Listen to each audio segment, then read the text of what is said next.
হ্যাঁ বল। আগে নভেম্বর মাস আসলে কেমন লাগতো, কি কি আসতো তার সাথে সাথে তোর জীবনে? অনেক কিছু। যেমন? যেমন পরীক্ষা আসতো, হুম পরীক্ষার সাথে সাথে পরীক্ষার টেনশন আসতো, হুম পরীক্ষার টেনশনের সাথে সাথে ভয় আসতো। টেনশনের ভয় একই যদিও।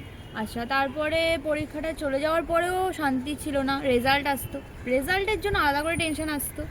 তো এইভাবেই চলে যেত নভেম্বর মাসটা। তাহলে আচ্ছা। এবার তুই বল যে তোর এখন নভেম্বর মাসে কেমন কি কি আসে? আমার তো কিছু আসে না, কিন্তু লোকের অনেক কিছু আসে। বলছি, নভেম্বর মাসে বিয়ে বাড়ি আসে, সেগুলো আমাকে দেখতে হয়। तो साला ये दुख का खत्म नहीं होता बे।